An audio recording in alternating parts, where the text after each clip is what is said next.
কৃষি কৰ্মৰে স্বাৱলম্বী হৈছে কোকৰাঝাৰ জিলাৰ বাসন্তীপুৰ গাঁৱৰ 10 গৰাকী উচ্চ শিক্ষিত যুৱক-যুৱতী। জীৱানজ্যোতি যুৱ উন্নয়ন নামেৰে এটা আত্মসহায়ক গোট খুলি মাটি লিজত লৈ সৰিয়হ, বিলাহী, আলু, বন্ধাকবি, তিয়হ আদিৰ খেতি কৰিছে। উচ্চ শিক্ষিত যুৱক-যুৱতীসকলে চাকৰি আশাত সময় অপচয় নকৰি কৃষি কাম কৰি আগুৱাই যোৱাৰ লক্ষ্য বান্ধি লৈছে। আন 10জন শিক্ষিত যুৱক-যুৱতীকো দেখুৱাইছে আদৰ্শ।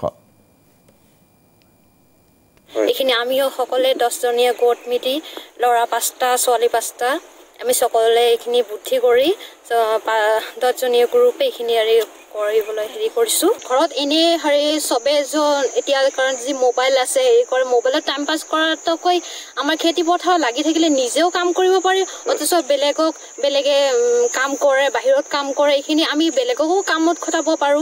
এইখিনি চবৰে লাভৱান। টোটাল মানে আলু আছে 7 বিঘা মান, তাৰপিছত বিলাহী আছে 2 বিঘা, তাৰপিছত আলু সৰিয়হ আছে